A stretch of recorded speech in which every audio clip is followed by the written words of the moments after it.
আর রিয়াদ পত্রিকার একটা সাক্ষাৎকার আমি পড়েছি। সাক্ষাৎকারটা পড়ে আমি নিজেও কাঁদছি, যারা পড়ছে সবাই কাঁদছে। এক বিচারপতি সাক্ষাৎকার দিতেছি, আশ্চর্য একটা সন্তান দেখেছি। আজব সন্তান আমার আদালতে মামলা দিয়েছে।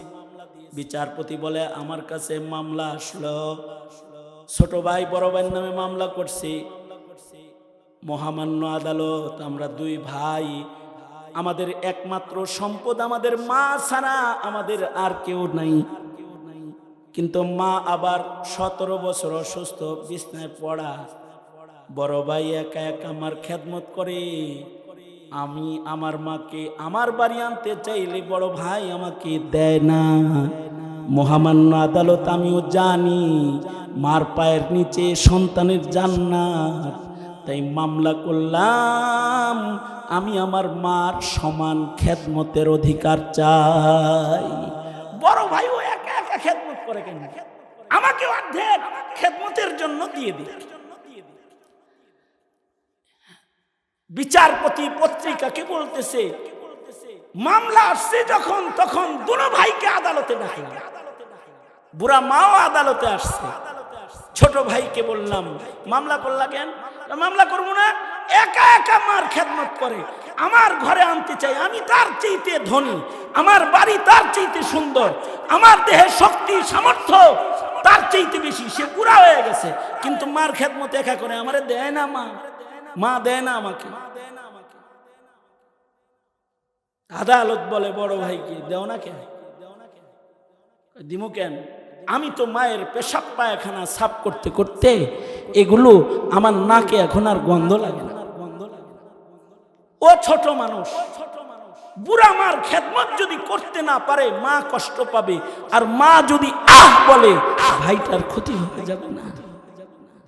এ কারণে আমি খেদমতটা করি।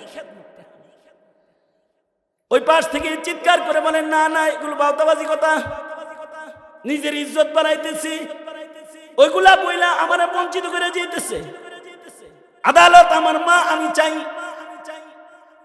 বিচারপতি বলে, বিপদে পড়ে গেলাম। বুড়া মাকে জিজ্ঞাসা করলাম, একটা মামলা যেহেতু হয়েছে, যে কোনো একটা সন্তানের নাম আপনি উচ্চারণ করুন, কার ঘরে থাকতে আপনার ভাল লাগে তার নামটা লিখে দিই।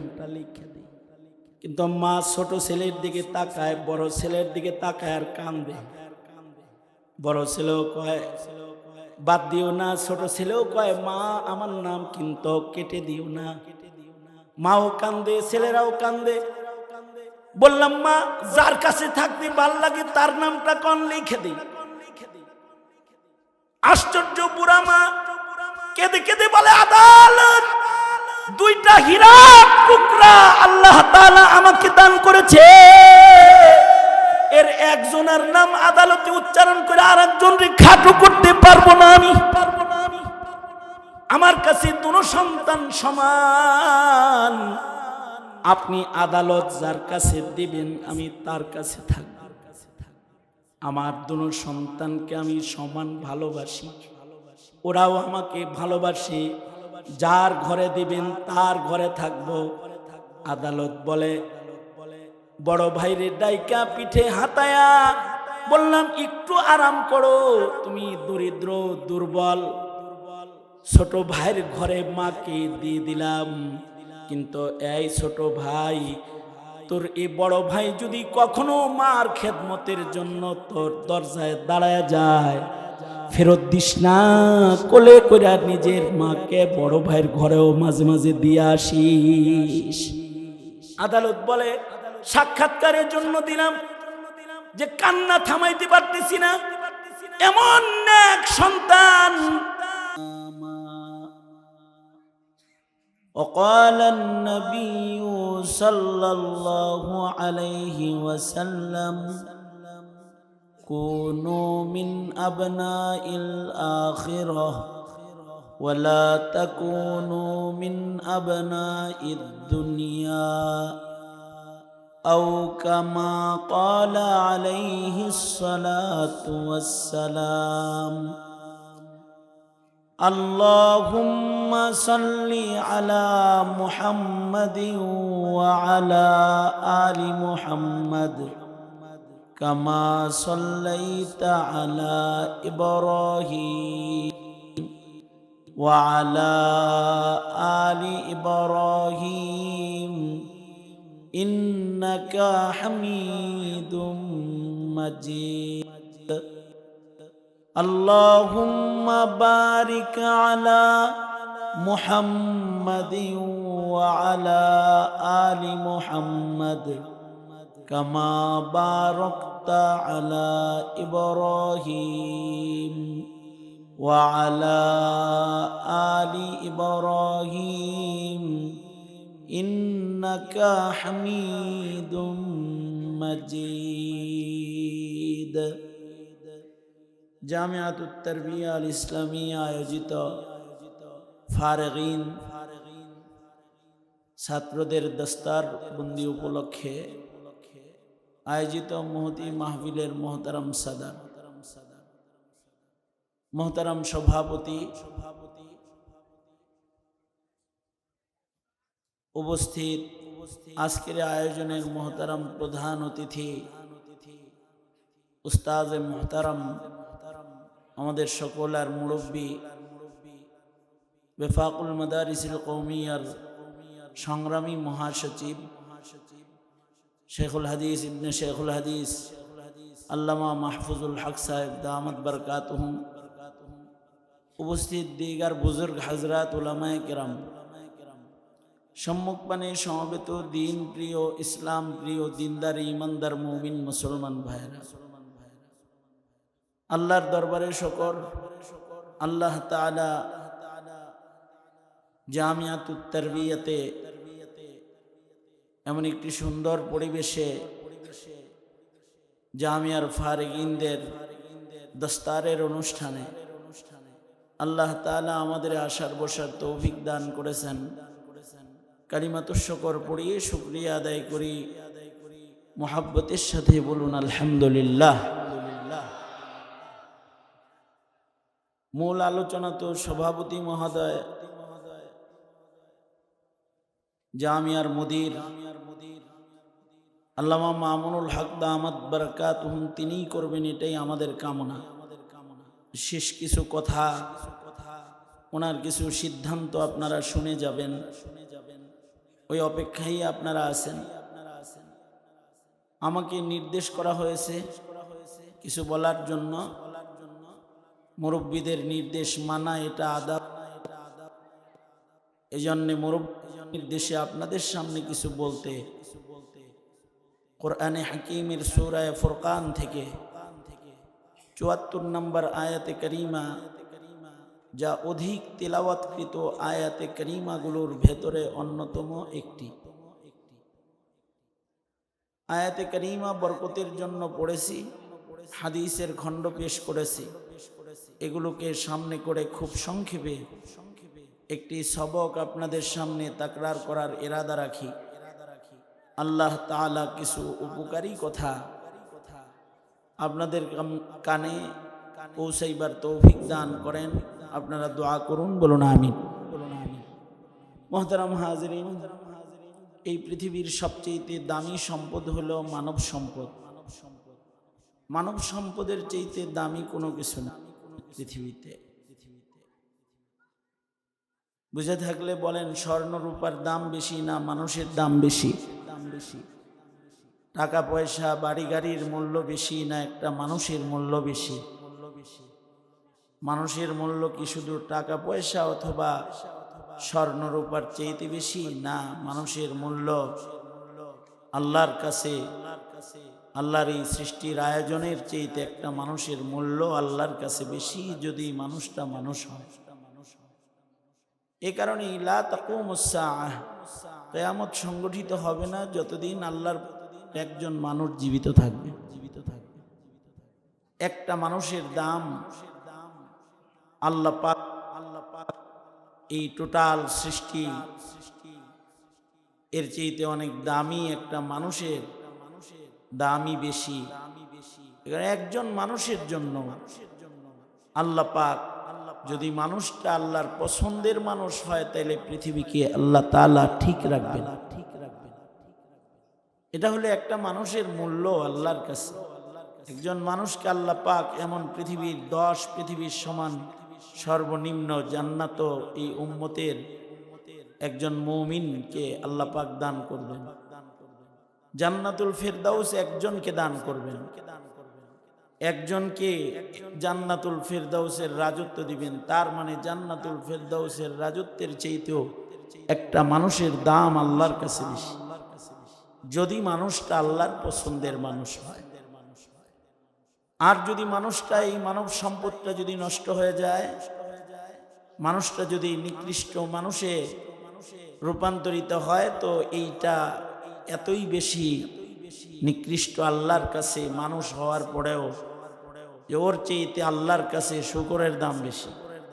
উলাইকা কাল আনআমি বাল হুম আদাল। কিছু কিছু মানুষ আছে যারা শুয়োরের চাইতে নিকৃষ্ট, চতুষ্পদ জন্তুর চাইতেও নিকৃষ্ট। কারণ কি? কারণ হলো শুয়োর তো নাজাসুল আইন, শুয়োর যেখানে লাগবে সেখানে নাপাক হয়ে যায়। কিন্তু শুয়োরের নাপাকি সেরায়াত করে তার নির্ধারিত একটা বাউন্ডারির ভেতরে, অর্থাৎ যে জায়গায় শুকর বসবাস করে শুধু ওই জায়গাটুকুনই নাপাক করে, যা তার সাথে লাগে সেটাকেই সে নাপাক করে। কিন্তু মানুষ যদি নাপাক হয়ে যায়, তাকওয়া শূন্য, ঈমান শূন্য, দিন শূন্য, নিকৃষ্ট মানুষ, এটা এত ভয়ঙ্কর যে একটা মানুষ একটা গোষ্ঠীকে ধ্বংস করার জন্য যথেষ্ট হয়ে যায়। একটা মানুষের কারণে গোটা দেশ নষ্ট হয়ে যায়, একটা মানুষের কারণে গোটা দুনিয়ায় অশান্তির দাবানল জ্বলে যায় একটা মানুষের কারণে। যেমন শেখ হাসিনা, বেশি লাগে নাকি? এক আধজন অমানুষই যথেষ্ট গোটা দেশে অশান্তির আগুন জ্বালানোর জন্য। শুয়োরের নাপাকিটা সেরায়াত করে নির্ধারিত যায়, কিন্তু নিকৃষ্ট মানুষের নাপাকি ছড়াইতে ছড়াইতে সারা দুনিয়ায় ছড়ায়া যায়। একজন মানুষের নাপাকি বসে থাকে এক জায়গায়, কিন্তু নাপাক করে ফেলে আল্লাহর জমিনের সর্বত্র তার নাপাকি ছড়াইতে থাকে।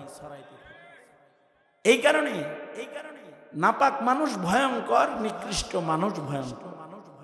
এই কারণেই মানুষ যেন নাপাক না হয়ে যায়, মানুষ যেন মনুষ্যত্ব রক্ষা হয়, আর মানব সম্পদ যেন হিফাজত হয়। আল্লাহ রাব্বুল আলামিন যুগে যুগে লক্ষাধিক নবী রাসূল যা প্রেরণ করেছেন, এগুলো মানব সম্পদ রক্ষা করার জন্য প্রেরণ করেছেন। আবার মানুষ যদি উৎকৃষ্ট হয় তো একজন সারা দুনিয়ার জন্য যথেষ্ট হয়। যেমন সাইয়্যিদুল মুরসালিন, সর্বোৎকৃষ্ট মানুষের নাম মুহাম্মাদুর রাসূলুল্লাহ সাল্লাল্লাহু আলাইহি ওয়াসাল্লাম। তিনি সারা দুনিয়ার জন্য যথেষ্ট, সারা দুনিয়ার জন্য তিনি রহমত। উৎকৃষ্ট মানুষ সারা দুনিয়ার জন্য ভালাইয়ের কারণ হয়। সারা দুনিয়া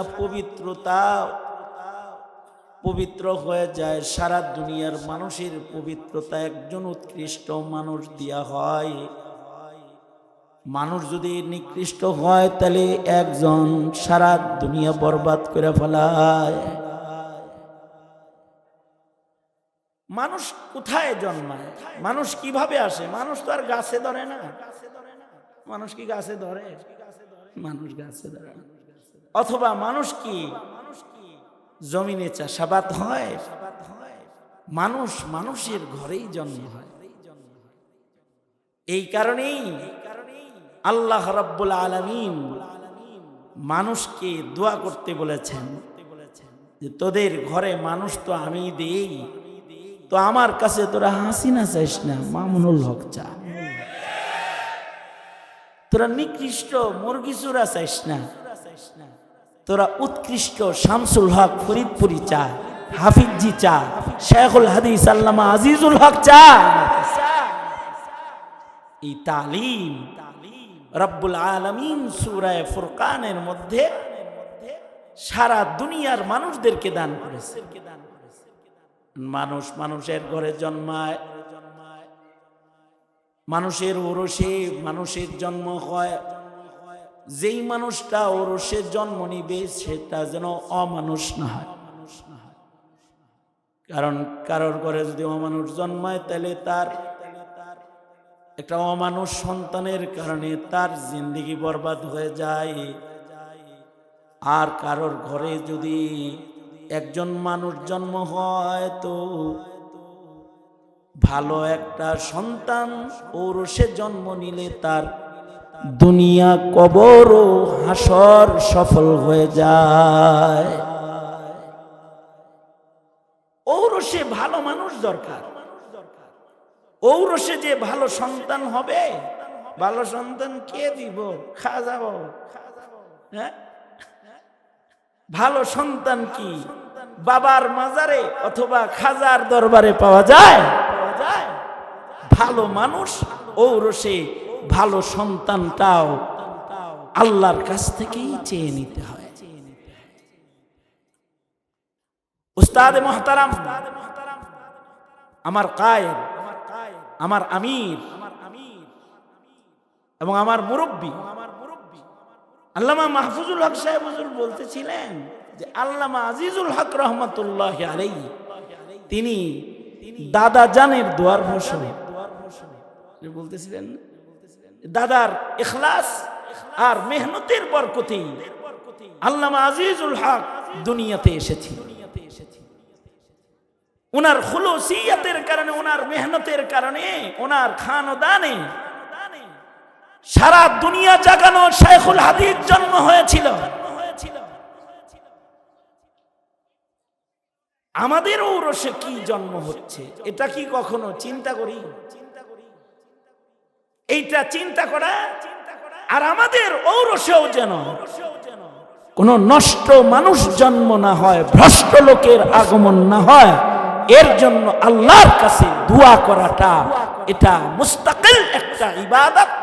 যদি এই দোয়া কোনো বান্দা করে তো এই দোয়া করার কারণে আল্লাহ সন্তান দেখ আর নাই দেখ, দোয়া করার কারণে আল্লাহ পাক দোয়াকারীকে আল্লাহর একনিষ্ঠ ইবাদুর রহমানের লিস্টে তার নাম আল্লাহ লিখে দিবে।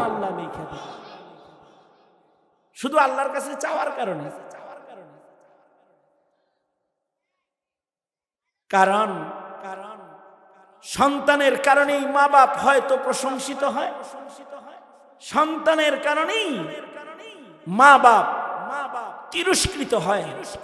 বঙ্গবন্ধু অতটা তিরস্কৃত হতো না যদি হাসিনা জন্ম না হতো, এত তিরস্কৃত হতো। বঙ্গবন্ধুর মূর্তির উপরে মুইতা দিছে 5 তারিখের পরে, আপনারা দেখছেন এতটা লাঞ্ছিত, এতটা এইভাবে তিরস্কৃত হতো না বঙ্গবন্ধু যদি তার কন্যা এত বড় জালেম না হইত। এই জালেম হওয়ার কারণে এত তিরস্কার। আর শেখুল হাদিস প্রশংসিত তার কারণও তার ঔরসে কিছু এমন সন্তান আল্লাহ দান করেছেন যে সন্তানগুলা সারা দেশের জন্য যথেষ্ট। সারা দেশের মানুষের ঈমান জাগরণের জন্য মামুনুল হক নামও যথেষ্ট। নাম শুনলেও একটু নৈরা ছেড়ে বসে। খানদানে যদি এমন একটা সন্তান কারোর হইয়া যায় সে সফল হয়ে যায়। খানদানে যদি একটা হাফেজ জন্ম হয়ে যায় তাতেও কিছু সফলতা এসে যায়। যে যাদের পাগড়ি দিলাম হাফিজুল কোরআন, ওরা যে ঔরসের সন্তান, ওদের বাবা মা বড় ভাগ্যবান। ময়দানে মাহশরে ওদের পিতা মাতাকে আল্লাহ তাআলা সম্মান দিয়ে নূরের তাজ পরাবে। যেই নূরের তাজের আলো সূর্যের আলোর চাইতে ভালো হবে। আল্লাহু আকবার, জোরে করে বলেন। হিফজুল কোরআন সম্পন্নকারী একটা সন্তান, এটা ঔরসে হইছে, এর কারণেও মা বাবার সম্মান। এ কারণে আল্লাহর কাছে দোয়া করা, ওগো আল্লাহ আমাকে তুমি ওই সন্তান দাও যেই সন্তান দুনিয়ার জীবনে আমার শান্তির কারণ হয়, যে সন্তান কবরে আমার নেকি পাওয়ার কারণ, ওয়ালাদে সালেহ, নেক সন্তানের কারণে মা বাপ কবরে উপকৃত হয়। আল্লাহর কাছে বলা, ওগো আল্লাহ তুমি আমাকে এমন সন্তান দাও যা দুনিয়ার জীবনে আমার শান্তির কারণ হয়। আমাকে এমন সন্তান দাও যে সন্তান কবর জগতে আমার প্রাপ্তির ওসিলা হয়। আমাকে এমন সন্তান দাও যে সন্তান ময়দানে মাহশারে আমার সম্মানের কারণ হয়। এটা আল্লাহর কাছে চাওয়া, এটা ইবাদত। কোন শব্দে চাইব তাও আল্লাহ পাক শিখায় দিলেন। আল্লাহ পাক আমাদেরকে বললেন, আমার মাহবুব হইতে চাস তাইলে তোদের ওরসে ভালো মানুষ চাস, অমানুষ যেন না আসে, ভালো মানুষ চাবি আমার কাছে। এভাবে চাবি, রব্বানা হাবলানা মিন আজওয়াজিনা, রব্বানা হাবলানা মিন আজওয়াজিনা ওয়া যুররিয়াতিনা কুররাতা আ'য়ুন ওয়াজআলনা লিল মুত্তাকিনা ইমামা। নিজেই শব্দগুলো শিক্ষা দিলেন যে এই শব্দে শব্দে আমার কাছে তোরা চাইবি। হে আল্লাহ, আপনি আমাকে এমন সন্তান দেন যে আমার চক্ষু শীতল করবে, অর্থাৎ এমন সন্তান দিবেন না যে সন্তান আমার চক্ষুকে রোদন করাবে, কান্না করাবে, এমন সন্তান দিয়ে না। কিছু সন্তানের কারণে মা বাপ কাঁদবে, কিছু সন্তানের কারণে মা বাপ দুনিয়ায় কান্দে, কবরেও কান্দে। যেমন খারাপ সন্তানগুলোর কারণে মা বাপ কবরেও কান্দে। নেক সন্তানের নেকির হিস্সা যেমন মা বাবার কবরে যায়, বদকার সন্তানের কুকর্মীর ধাক্কাও মা বাবার কবরে যায়। মা বাবা ওই সন্তানগুলো দিয়া বরজখেও কষ্ট পায়, দুনিয়াতেও কষ্ট পায়, হাসরে তো কষ্ট পাবি, জিল্লতি সে হবেই। আর কিছু সন্তান আছে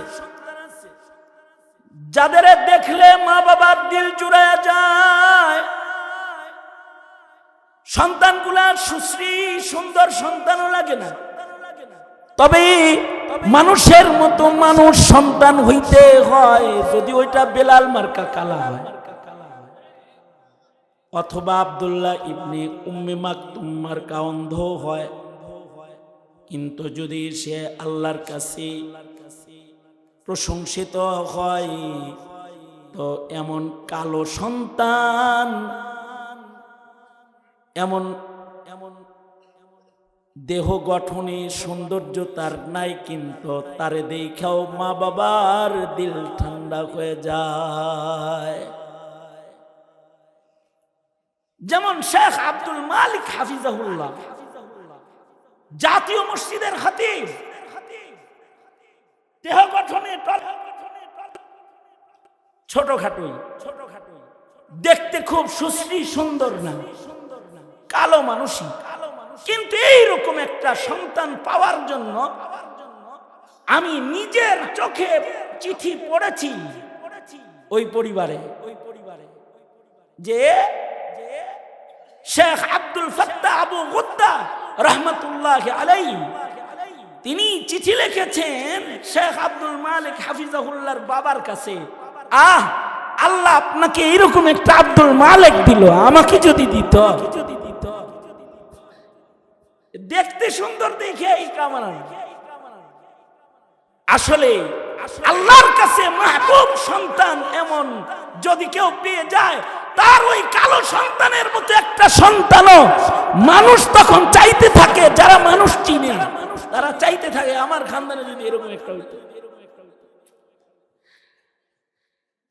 অনেক সময় আমরা মাহফিলে গেলে, কিছুদিন গত 2-3 দিন আগে তো গেলাম সিরাজগঞ্জে, তো বাপ তার সন্তানকে নিয়ে আসছে মামুনুল হক সাহেবের কাছে, নিয়ে এসে কয় হুজুর দোয়া করে দেন ও যেন মামুনুল হক হয়।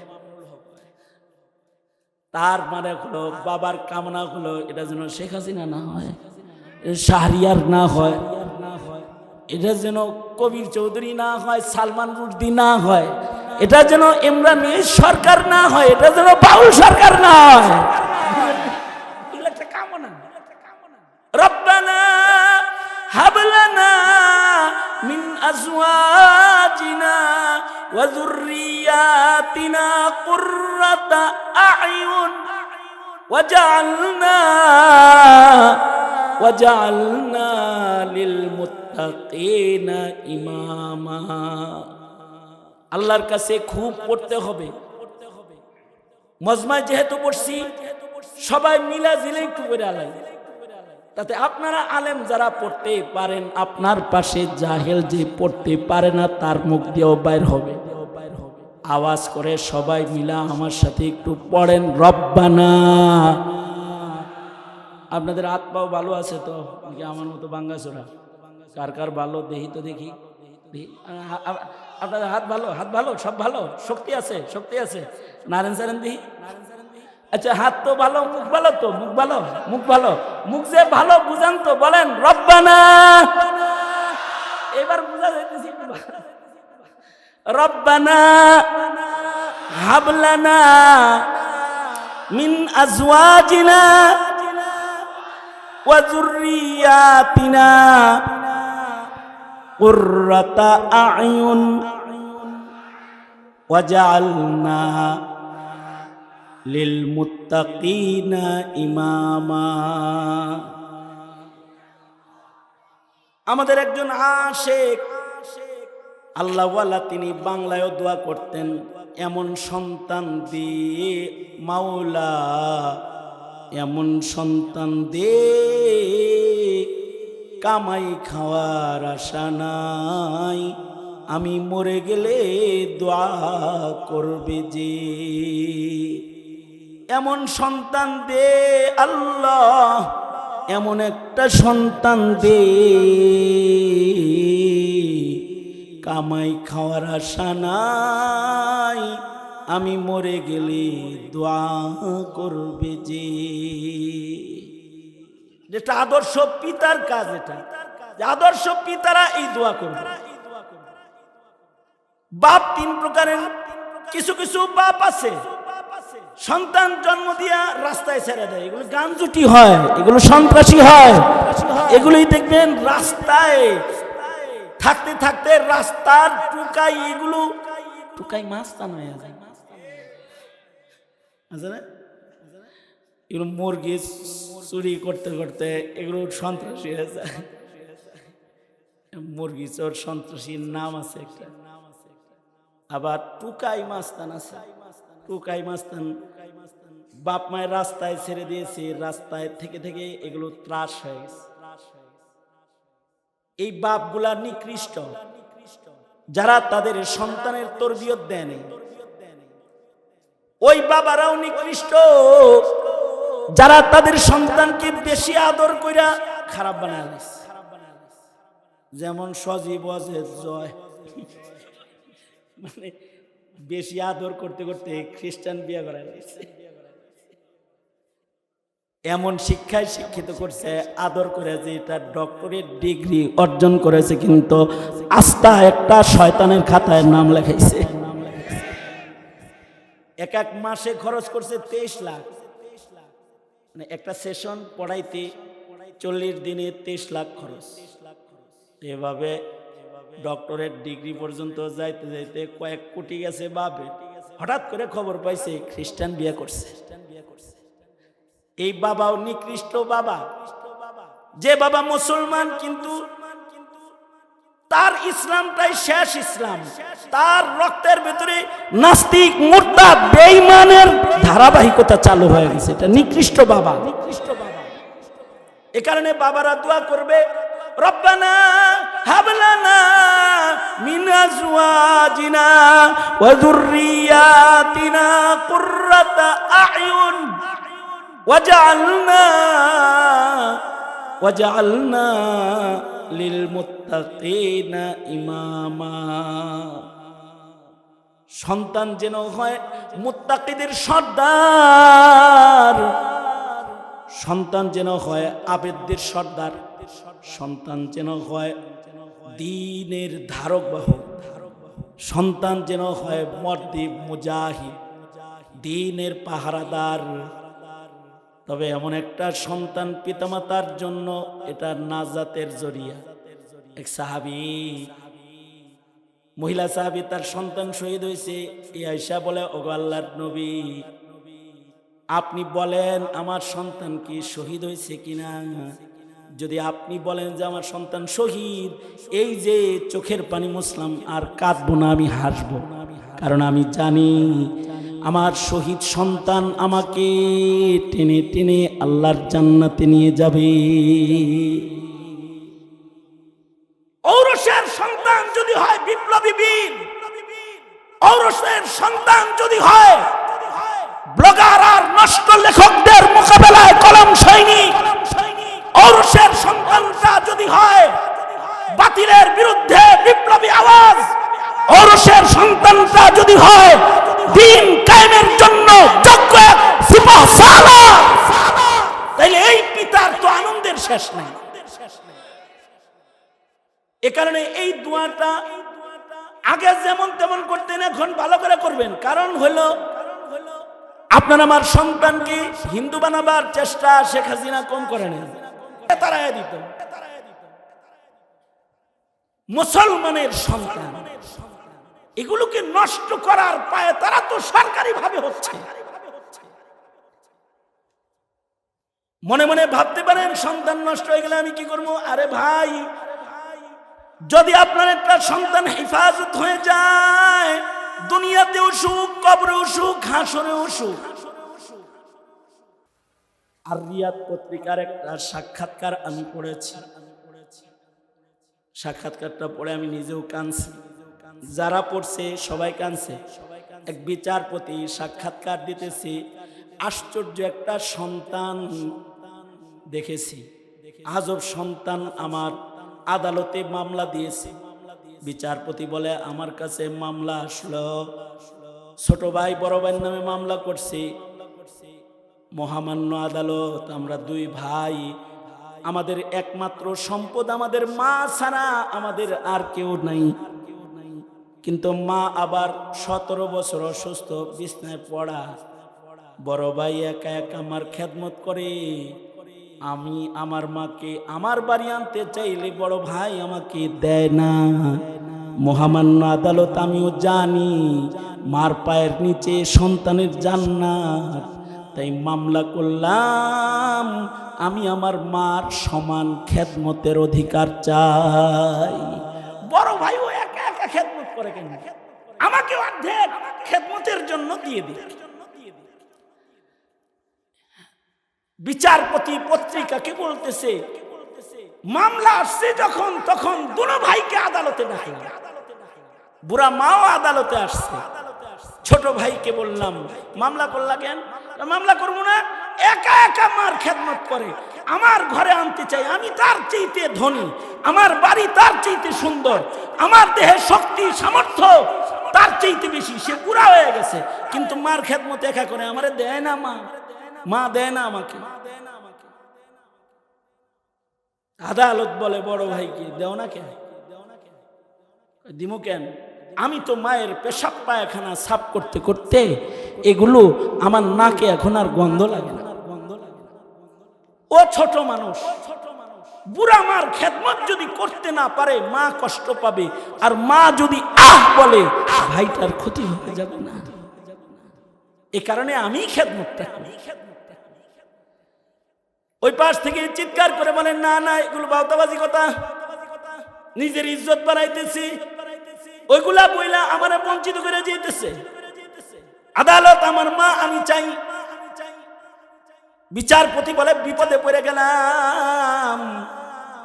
বুড়া মাকে জিজ্ঞাসা করলাম, একটা মামলা যেহেতু হয়েছে, যে কোনো একটা সন্তানের নাম আপনি উচ্চারণ করুন, কার ঘরে থাকতে আপনার ভাল লাগে তার নামটা লিখে দিই। কিন্তু মা ছোট ছেলের দিকে তাকায়, বড় ছেলের দিকে তাকায় আর কান্দে। বড় ছেলেও কয় বাদ দিও না, ছোট ছেলেও কয় মা আমার নাম কিন্তু কেটে দিও না। মাও কান্দে, ছেলেরাও কান্দে।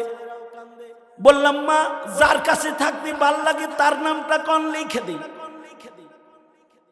আশ্চর্য, বুড়া মা কেঁদে কেঁদে বলে, আদালত দুইটা হীরার টুকরা আল্লাহ তাআলা আমাকে দান করেছে, এর একজনের নাম আদালতে উচ্চারণ করে আর একজনকে খাটো করতে পারবো না আমি। আমার কাছে দুটো সন্তান সমান। আপনি আদালত যার কাছে দিবেন আমি তার কাছে থাকব। আমার দুটো সন্তানকে আমি সমান ভালোবাসি, ওরাও আমাকে ভালোবাসে। যার ঘরে দিবেন তার ঘরে থাকব। আদালত বলে, বড় ভাইরে ডাইকা পিঠে হাতায়া বললাম একটু আরাম করো, তুমি দরিদ্র দুর্বল। ছোট ভাইয়ের ঘরে মাকে দিয়ে দিলাম, কিন্তু এই ছোট ভাই, তোর এই বড় ভাই যদি কখনো মার খেদমতের জন্য তোর দরজায় দাঁড়ায় যায়, ফেরত দিস না, কোলে করে নিজের মাকে বড় ভাইয়ের ঘরেও মাঝে মাঝে দিয়ে আসিস। আদালত বলে, সাক্ষাৎকারের জন্য দিলাম, যে কান্না থামাইতে পারতেছি না।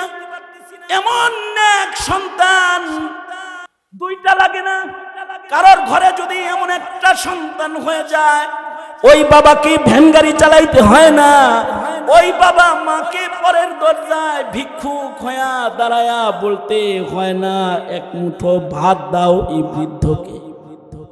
ওই মা বাবাকে বৃদ্ধাশ্রমে থাকতে হয় না। একটা নেক সন্তান যদি হয়, তাহলে সন্তানটা দুনিয়ার জীবনে মা বাবার জন্য রহমত, আর আখিরাতের জীবনে ইজ্জত। এ কারণেই নেক সন্তান চাইতে হবে। নেক সন্তান যেহেতু বানানোর রাস্তা স্কুল কলেজ বন্ধ করে দিয়েছে, স্কুল কলেজ এখন পয়দা করতেছে ইমরানের সরকারের কাফেলা, নাস্তিকের কাফেলা, মুরতাদের কাফেলা, ধর্ম অবমাননাকারীর কাফেলা। ঠিক ওই সময় জমানার মামুনুল হকেরা কিছু নেক সন্তান পয়দা করার মেহনত আকাবির আসলাফদের নমুনায় তারা জমিনে মাদ্রাসা কায়েম করে তারা করতেছে। যারা এই মাদ্রাসা নেক সন্তান নেক প্রজন্ম গঠন যারা পছন্দ করে না, ওরাই বলে মাদ্রাসাকে ব্যাঙের ছাতা, ওরাই বলে মাদ্রাসাকে জঙ্গি প্রজনন কেন্দ্র। আসল কথা হলো ওরা ভিনদেশী দাদা বাবুদের এজেন্ট হয়ে আমার জমিনে সন্ত্রাসবাদ প্রতিষ্ঠা করতে চায়। আমার জমিনে ওরা শিরিক আর বহুত্ববাদের বীজ বপন করতে চায়। আমার দেশের মুসলমানদেরকে ওরা কাদিয়ানি, নাস্তিক, মুরতাদ, বাউল বানাইতে চায়, ওরা বানাইতে চায়। সুতরাং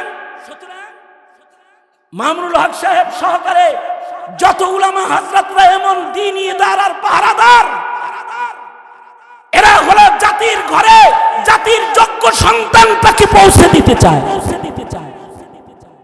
এরা জাতির মুজাহিদের কাফেলা বানাতে চায়, যারা মা বাবার নাজাতের কারণ হবে। এরা জাতির হাফিজুল কোরআনের কাফেলা বানাতে চায়, যারা মা বাবার মাথার তাজ পড়ার কারণ হবে। এরা জাতির বিপ্লবী সিপাহ সালার পয়দা করতে চায়, যারা একজন সারা দেশের সব শয়তানের জন্য যথেষ্ট হয়ে যাবে, তারা ওই কাফেলা প্রস্তুত করতে চায়। সুতরাং মুহতারাম হাজিরিন, আমরা কি এই কাফেলার সাথে ঐক্যবদ্ধ মেহনত করতে তৈয়ার আছি না? ইনশাআল্লাহ। বাংলাদেশে শেখুল হাদিস আল্লামা আজিজুল হক রহমাতুল্লাহ আলাইহির পরিবার, এই পরিবারটি একটি পরীক্ষিত পরিবার, যাদের কাছে জাতির সন্তানরা আমানত, যাদের সান্নিধ্যে জাতির সন্তানরা হিফাজত হয়ে আজ সারা দেশের দ্বীন হিফাজতের কাফেলার নেতৃত্ব তারা প্রদান করছে।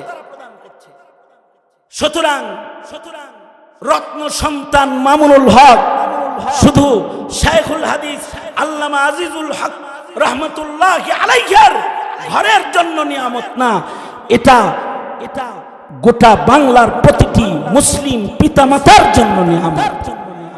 যার কাছ থেকে মুসলিম ঘরের সন্তান ইমানের স্পৃহা পাবে, যার কাছ থেকে মুসলিম ঘরের সন্তানেরা শাহাদাতের প্রেরণা পাবে, যার কাছ থেকে মুসলিম ঘরের সন্তানেরা নাস্তিক মুরতাদ বেঈমানদের কবর রচনা করার সাহস পাবে। ঠিক কিনা যারা আওয়াজ করে বলেন, সে হলো মামুনুল হক।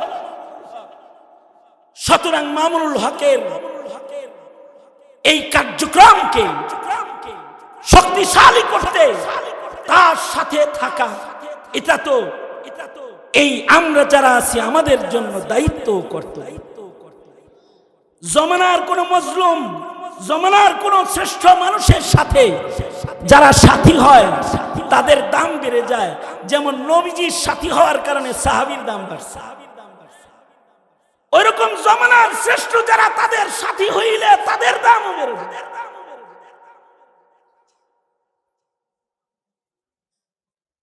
এবং নিজেদের প্রজন্মকে আখিরাতমুখী করার মেহনতে শামিল হওয়ার মাধ্যমে আল্লাহ পাকের নৈকট্য অর্জন করা।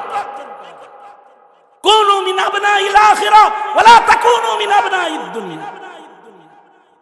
সুতরাং হাজিরানে মজলিস, আপনাদের কাছে আমার আবেদন থাকবে, আল্লামা মামুনুল হকের এই মিশন, যেটা বিশাল জায়গা জুড়ে জামিয়াতুত তারবিয়া ও বাবরি মসজিদ নামে এখানে দাঁড়িয়ে গেছে, এইটাকে সফলতার মিনারে পৌঁছাইতে, এটাকে তার গন্তব্য পর্যন্ত পৌঁছাইতে আপনারা আমরা ওনার সাথে আসি তো ইনশাআল্লাহ, আসি তো ইনশাআল্লাহ।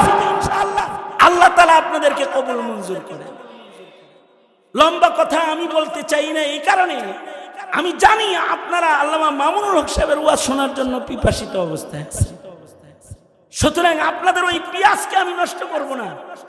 তবে আমি আপনারা যারা এসেছেন বুক ভরা আশা নিয়ে অনেকে আসছেন যে আজকের মজলিসে মামুনুল হকের এই কার্যক্রম, জামিয়াতুত তারবিয়ার এই কার্যক্রম, বাবরি মসজিদের এই কার্যক্রমের সাথে আপনি যতটুকুন পারেন অতটুকুনি শামিল হবেন, এমন দিল নিয়ে যারা বসেছেন, আমি তাদের জন্য একটি সময় বের করছি যে তাদের জন্য একটু কাজ করতে চাই। সেটা হলো আজকের মজলিসে যারা এসেছেন তারা মানব সম্পদ রক্ষা করার মানুষে মামুনুল হকের চেতনা, শাইখুল হাদিসের ভাবনা, আল্লামা আজিজুল হকের চেতনাকে জমিনের রন্ধ্রে রন্ধ্রে পৌঁছিয়ে দিতে আর কওম মিল্লাতকে হিফাজত করার এই মিশনকে সামনে বাড়ায় নিতে আজকে যারা নগদ দান করবে তাদের দানটা আমি এখানে বসে আপনাদের কাছ থেকে একটু একত্রিত করে এখানে রাখতে চাই। আপনারা সাথী আছেন না ইনশাআল্লাহ? কারা কারা মালি সহযোগিতা করার জন্য নিয়ত